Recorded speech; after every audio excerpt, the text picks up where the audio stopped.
Have you ever thought about starting your own home bakery or cottage food business? Maybe you love baking bread and you're wondering if you could actually turn it into a profitable business. Well, today's guest, Maria Baradell, did just that, starting in her home kitchen and quickly scaling up to meet the growing demand.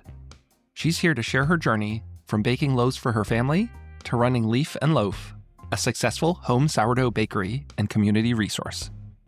This is Chris Spear, and you're listening to Chefs Without Restaurants, the show where I speak with culinary entrepreneurs and people working in the food and beverage industry outside of a traditional restaurant setting.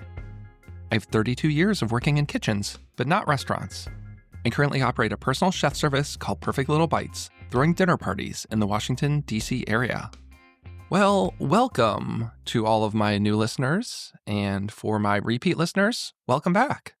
This is the start of Season 6 after taking a much-needed 3-month hiatus from the podcast. It's given me a lot of time to think about the direction I want to take this podcast and my new podcast. It's given me the opportunity to talk to lots of people already, and I have a lot of episodes lined up and in the can.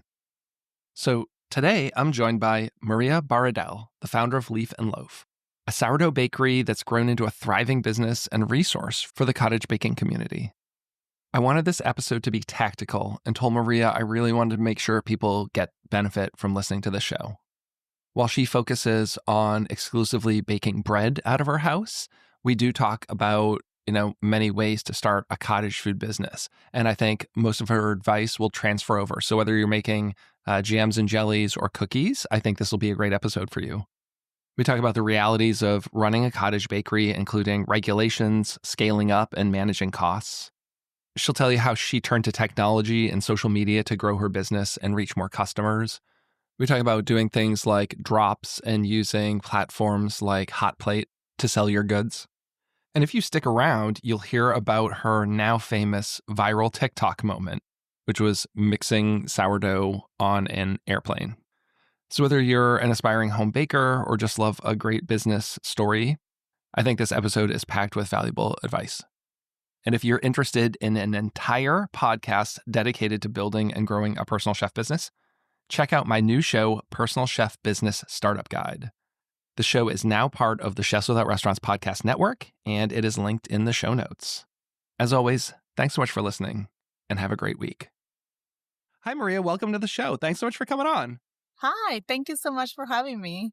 I'm really looking forward to talking to you today because this is something that I know so many of my listeners are either actively doing or trying to start. So I'm excited to kind of find out how you started your business and tips for success. Absolutely. I can't wait to chat with you about that.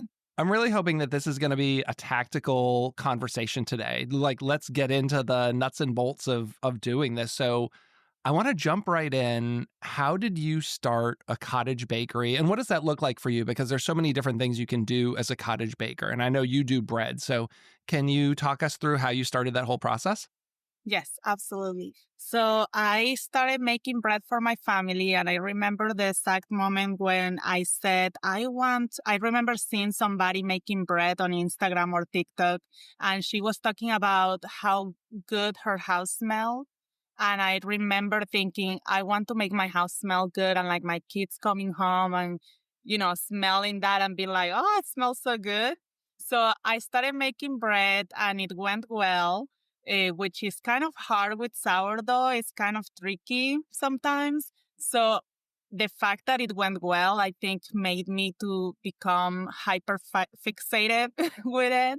So I started making more and more and learning everything there was to know about sourdough. And I was making so much bread. I do have 5 kids, so we're a large family and we eat a lot, but I was making more than what I could possibly feed them. So I started just gifting the bread to my neighbors and our friends, and they liked it so much that they wanted to buy it. So I started offering it for sale, and it grew. I had to launch my bakery, so I had to do all the research and all of that, which I can tell you about in a minute. But my bakery grew so fast, like I started getting a lot of customers really quickly. So all of a sudden I was a home bakery, a micro bakery, a cottage bakery.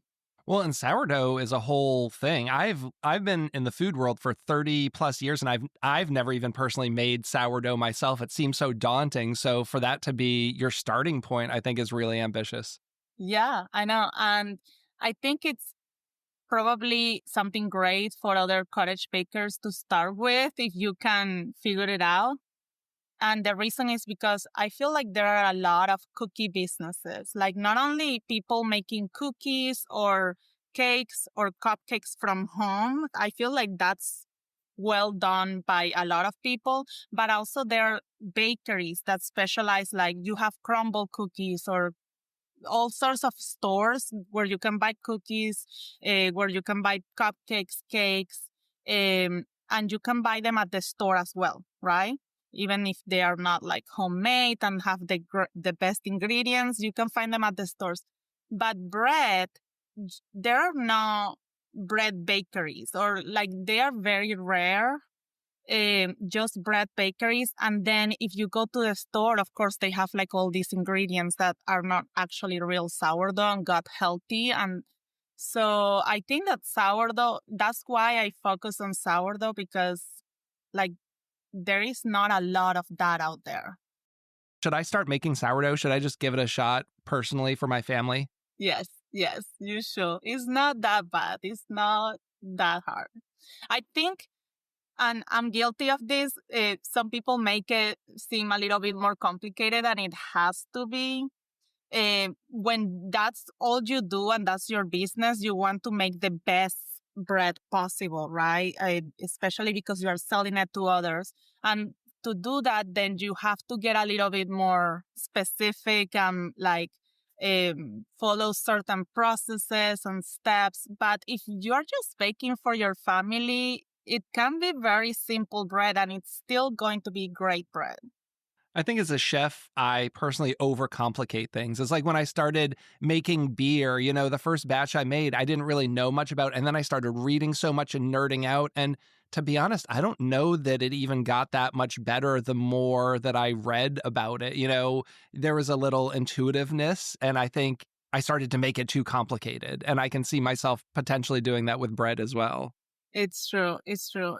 And I do love that you brought that up about intuitive cooking, because I do, sometimes we get comments saying like, well, if people did it back in the day without a scale and without, then you don't have to overcomplicate things. And I do believe that the fact some people fail at sourdough is because they don't have those intuitive skills of like really getting to feel the dough and knowing what it needs. Like just add a little more water or add more flour or do this or do that. Like we have lost a lot of those skills precisely because we are not playing with it. We're just like trying to measure everything out so exactly instead of actually feeling it. Yeah, and I was just talking to people about this the other day with cooking in general. Working as a personal chef, I go into people's homes and I talk to a lot of people who everyone seems so scared of cooking these days. Like it was a totally normal thing that I'm assuming like your parents did and your grandparents did, like they all did. And now I'm meeting all these people in their 30s, 40s, 50s who are like, I don't know how to cook. And I ask them why. And they say, well, it just seems like so much. I read all these recipes and there are all these ingredients I've never heard of and all these techniques I don't know. And it's like, well, my mom wasn't like an amazing chef, but she still cooked dinner on a pretty regular basis. And I just wish more people would kind of not get in their heads about it. So hopefully people will hear this. And even if they're not looking to start a cottage bakery, maybe take the first step and just make a loaf of bread. Yeah. Do you think that might be because of this era of social media and like online, and everybody wants to have their own recipes? So they start adding things to it that maybe you didn't have to use shallots. Maybe you could use just onions or something more simple, but then things start getting more complicated because people want to be original and like add their own flair to things. And then, yeah, I don't have that ingredient at home, but it could actually be made way more simpler. I don't know, maybe. Yeah. Well, Where do people start? I mean, I would assume you start with maybe like your local board of health and see what your regulations in your area are. Is that what you would recommend for someone who's, let's say, maybe been doing this a little bit and they're ready to take the leap and start selling their products? Yes. So you will go, I think online, there are several websites where you can just Google it, cottage food laws in my state. And then you will get a list of what they are because they do differ quite a bit from state to state. And the main rules are where you are allowed to sell and what you are allowed to sell. So most of us are only allowed to sell face to face or direct to consumer. So that means that people need to know where you live basically and come pick it up from you, or you need to sell it at a market, or you need to deliver to that person. So that's how you sell it. And the other thing is what you sell. So a lot of us are not allowed to, like many different states are different, but a lot of the rules are that you cannot sell meat unless you are like certified for that. Cheese might be a big one, like cream cheese, for example, things that need to be temperature regulated. And then you need to like label your things, your items, and say that this was made in a home kitchen and not in a inspected kitchen and all that. Where are you located? What state are you in? I'm in Dallas, Texas. Okay. Yeah, so here in Maryland, I've already looked at them and have a pretty good understanding. It's a lot of like the moisture activity. Like they don't even want things like fruit in your breads. You can't be making a buttercream, a cream cheese icing, any of that kind of stuff. But I could do cookies, basic breads, things of that nature around here. I know a lot of states also regulate how much income you can make, like per year, how much money. So I would recommend everyone check that out in their local areas. But I think that's a great place. Obviously, to start. So you started this business. Where did you start? Like when you really were like, okay, I'm doing this, like I want to hear what you did. And then also, what would you recommend people do? Like, is there something that you put a lot of time and effort into? And in hindsight, if you started over again, like you'd do it a little differently? So when I started, I was doing something called drops, which are you familiar with that? No, not really. Yeah. So the first time I heard about drops was when my teenage son was like, "Mom, you need to buy it." I was buying him some clothes for Christmas.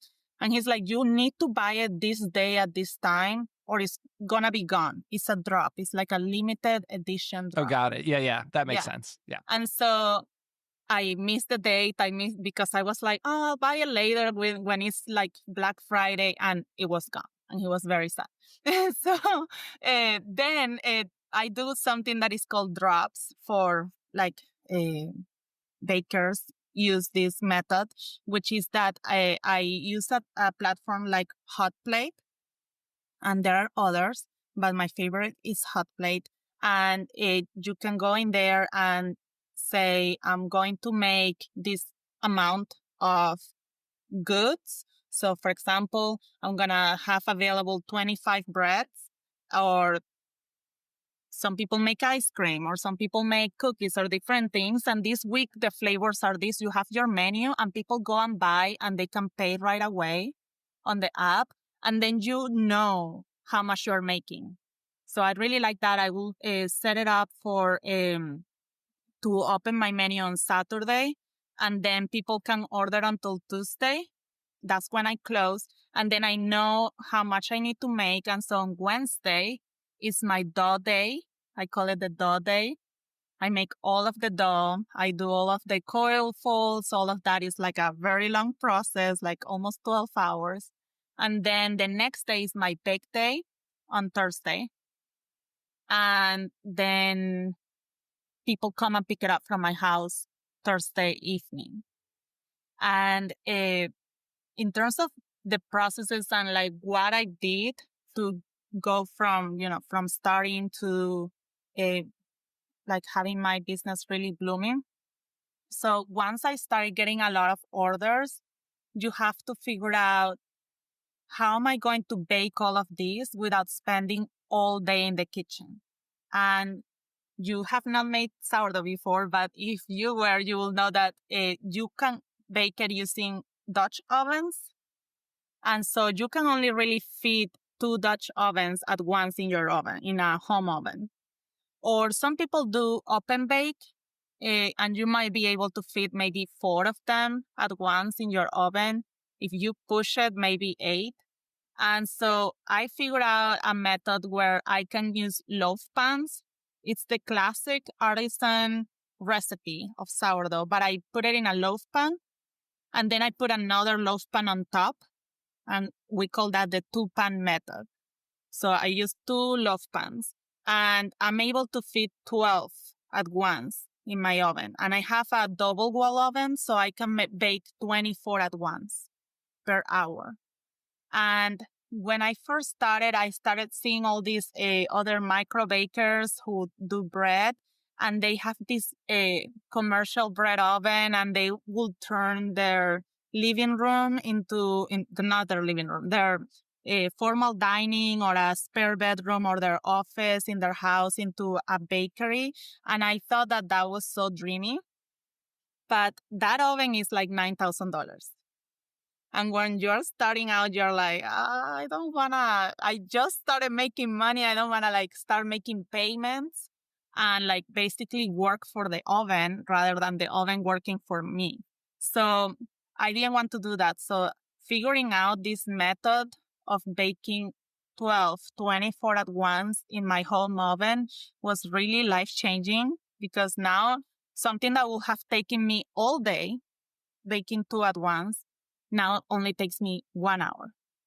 I love that. There's so much there. First of all, I mean, I think the drops is great, because in my mind, I'm thinking, am I going to make 20 loaves of bread and hope that I sell them, which then you're just like wasting time and money and effort. So it's the pre-orders, which makes sense. But I totally understand the Dutch oven. While I haven't done sourdough, I've done like the Jim Leahy bread, where it's like in the cast iron Dutch oven and you use parchment in there and all that. And I can realistically fit 4 maybe in my oven, because I have just two shelves, and I don't even know that I could fit 2 side by side in that traditional Dutch oven there. So again, like trying to figure out how this would work in my home. I have 1 oven. It doesn't make sense for me to be making 4 loaves of bread at a time, but I love that method. So are your loaves smaller than a typical loaf of sourdough, or are they just shaped differently? They are just shaped differently. Yeah, they are 900 grams, and the most typical recipe that you find online is like 960 grams. So it's slightly smaller, but it really, once I package it, it feels the same size because of the way it rises. So it does like, it's taller, but it's just 900 grams. And people really love it because then you can slice it much easier than the typical round shape. And you can use it way easier for sandwiches or toast. And it's way easier to store as well. Like in a bread box, it fits just better. It fits better in the toaster. Oh yeah, there's no way to fit those. I love a big artisan boule, but like the first 5 slices, they're very tiny, and then they're kind of tiny, and then they get medium. And like if you're making sandwiches for the family, everyone's sandwich is a different size and shape because the loaf of bread isn't consistent. So Yeah, another benefit to going with the loaf there. Well, you had said you didn't want to spend $9,000 on an oven, but what do you think the must-haves? Like if someone has a couple $100, they want to start this thing, where is money best spent? And it doesn't have to be on physical tools. It could be on a book or a service or something. But if someone has some money to spend, where do you think they should put that money if they're just getting started? Yeah, I think that's a great question, because there are lots of online marketplaces where you can find things really affordably. Like, for example, I buy a lot of things from Temu, and it's great. I buy a lot of my packaging. So that's something that you need. That's a must. And the first thing I will say you need to buy is packaging, because you can bake using the pans you might already have in your home. You might need to buy a few more if you're planning to bake in bulk.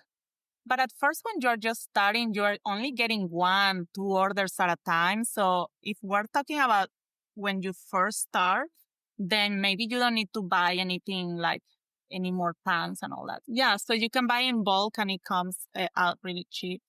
Yeah, I will say that that's the first thing. But then once you start growing, then in my case, if you're baking the way I'm baking and you're dedicated to making bread, then loaf pans. Some people start investing in bannetons. I don't do bannetons, which is like the basket you use to proof the bread in the fridge. And that's something else that's great about this method is that I put the dough directly in the loaf pan and I put the loaf pan in the fridge. So that saves me another step, but it also saves me money because I don't need to spend in bannetons. So that's great. I love finding the ways to, I call it bootstrapping. It's, as a personal chef, it's the same thing. I see a lot of people spending money on silly things. Like I provide all my own china and I say, go to Goodwill. Like people are always donating whole sets of like really beautiful looking stuff and you can get them for nothing, or even places like IKEA or, but just you can go pick up used mixing bowls and used pots and pans for like dollars. You don't need to be buying all this fancy stuff. Like focus on starting to make some profit early on so that you can keep this thing going and then you can invest more and more. I will say that good equipment was huge for me, like getting a commercial food processor for my business, getting a Vitamix, a KitchenAid mixer. They last. I've had mine since 1998 and it's still going strong, and I haven't had to do any repairs. So I would say like whatever business you're in, quite often there is, $200, $300, $400 for like one specialized piece of equipment is money well spent. Yeah, absolutely. I did. That's a good point because I did spend nearly $1,300 in a mixer. So I didn't want to spend money in the oven, but I did. It got to a point where mixing all of that dough by hand was too much and it wasn't getting mixed well enough because when you're mixing in bulk, then the flour wasn't getting mixed well enough. So I had to invest in a mixer. But that's funny because that's the purchase that I regret the most. Yes. And so now I tell bakers, like I've been telling bakers, like maybe you don't have to buy a big commercial oven. You can bake it using this other method. And now I'm telling bakers, like maybe you don't need to spend your money on this huge mixer because of several reasons. Like the batches are too big and they are so heavy that it burned me out. Like I felt like I didn't want to do that. And it was hard on my body. It was hard mentally and emotionally to be carrying those big tubs that were like, I don't know, like 40 pounds each. And, then different reasons, like I couldn't add my inclusions in the bin because the batch was too big. I had to like divide it first. And then the batches ferment way faster if they are larger. So I do think that having smaller batches is better. So now I'm telling bakers, like, you should get a mixer like the Bosch mixer, which is being around since the 70s. Like, there are people that are saying to me, oh, my mom has one and it still works. So I'm going to ask my mom for her mixer so that they can, mix bread. And you can mix 6 at a time in a matter of 2-3 minutes. And then add it to the bin, mix 6 more, add it to the same bin, and then you have a batch of 12. And I think that a batch of 12 is way more manageable than a batch of 25. Yeah, that makes sense. Yeah. Yeah. So I think, and that mixer, you can get it for under $400. So I think that that's a way better investment. And now I'm selling my big mixer. Well, that's great insight. That's the kind of stuff that I love hearing because I would assume that it would make sense to go buy the bigger one. So hearing that maybe that's not quite where you want to be is, I think, good advice. Yeah, I'm cleaning that big bowl. It's not removable. It's the type that is like the fixed spiral mixer. So it was a nightmare. It is a nightmare. I just don't use it anymore, but it's still there. I have to sell it. So cleaning a smaller bowl is way easier. So one of the things I'm always curious about, and I've talked to a lot of people about this, is how viable is this as a profitable business that you could make money at like it were any other job? And we don't have to talk numbers, but I guess my point is I know so many people who do this. Quite a few have a really good social media following. It looks like they're really successful, but I know them personally, and I know they're out there hustling, doing a night job as a line cook, or maybe even working at like a Barnes & Noble because it's not netting a lot of money. I mean, even the very beautiful, loaves of bread I buy from my friend, they're $9. You have to sell a lot of bread at $9 to make money. And this is also for people who are like maybe at a job. Let's say you're making $50,000-$60,000 a year and you want to quit to become a home baker. Like, what is the realistic expectation for doing something like this? Not like it's a side hustle or my spouse makes tons of money so I can just do this and it's like some fun side money. Can you talk a little bit about the viability of this as an actual money-making endeavor? Yes, absolutely. I love that question. If you want to grow, you will need to hire people.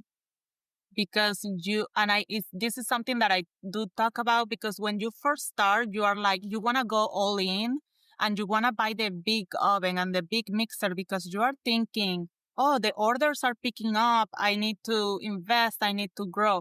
And what happened to me, and it's happened to a lot of bakers in the sourdough community, is that once I baked 100 loaves one time and I almost quit. It was so hard. I cried. I had like 2 mental breakdowns that day. I was so exhausted for like 2-3 days after. It was so hard. So that was one day. You did 100 loaves in one day? Yes. It was actually 120. Oh, wow. But, yeah, it was so much. And I've done that maybe a couple times. Like I guess I forgot how bad it was. And then I did it again like a couple months later. And I was like, what am I doing? This is horrible. So I decided that I was going to cap my orders at 60 or 66, which is like I was making when I was using that big mixer, batches of 22. So like around 60, 66 breads. Now, here's the thing. I'm 37, right? I'm not old or anything, but there are a lot of bakers who you see with a lot of followers and they are in their 20s. Okay. And they have like all this stamina. Like, I have 5 kids too. Some of them might have only 2. They might have no kids, right? So they can be baking 100, 120, and that's easy for them once a week. You only have dough day, bake day. So then you can rest 4 days, 5 days, right? But for me, it was not doable. So I decided to cap it at 60. Now, if you want to grow, whether you have kids or not, or it doesn't matter your age, but if you know your capacity is this much and you want to grow, then you have to start hiring help. And as a home baker, that's a whole challenge, right? Because then you have to bring people into your home and they will have to like use your kitchen and be there with you. And it's different, right? It's not for everybody. It was definitely not for me. So I decided to keep it small, and I've gone into other things which we can speak about. But if for people who want to just do this, the baking and the cooking, then they do need to grow in that direction of hiring help, and then eventually getting a commercial space or like a commercial kitchen where they can do this from. And does it make sense, and everyone's different, obviously, but does it make sense to diversify your offerings? Because what I do see is a lot of people start with the breads, and then it's like, oh, well, we'll add bagels in, or maybe dinner rolls, or now I'm doing a focaccia. And then it's like, oh, I'm already baking and I have this business. Like, let's add cookies into the mix. Like, I know you're in a community and you talk to a lot of people. What are you seeing and what are your personal opinions on that? That is a great question, because I love sourdough because it's 3 ingredients. It's flour, water, and salt. And so it's a long process of 2 days and lots of hours to get the dough just right, but it's one dough. once you start making enriched dough, like for sandwich loaves, for brioche, for croissants, and then you have other things like cookies and muffins and scones. They have butter, they have sugar, they have eggs. Then you are talking about more ingredients you have to buy. You're talking about more mess and more overwhelm and like more cleaning and more like, I don't know. I'm just thinking of the kitchen, like having like the croissants over here and the bread over here and the cookies over there, like all the mixing and all the mixers. It's just overwhelming. So I like to keep it at just the bread. And that's what works for me. And because my community, just the bread, like they are buying a lot of it. But some different people, like if your specialty is like the cookies or other things, then you might want to offer those. And if that's what is selling the most in your community, then you should definitely start there or offer those. But you have to take into account like more ingredients, more mess, more cleaning, more overwhelm. So it's really up to you. How do you balance all of the business stuff with the baking? Because the baking, I know it sounds like you have a couple set days for things, but are you setting aside days to do the bookkeeping or the ordering? Or I want to keep social media separate because that's a whole other thing I want to get into, but there's so much that comes along with running a business besides just the actual baking. How are you managing your time? I think that using a platform like Hotplate helps a lot. And that's the only way I sell. Because then all of the income is there in one place. And then just by setting up a business account, then I know that all of my expenses come from this account and my money, whenever I do the transfer from Hotplate, it goes into this account. So that keeps the bookkeeping really simple. And I do use a system that does all of the documents for you.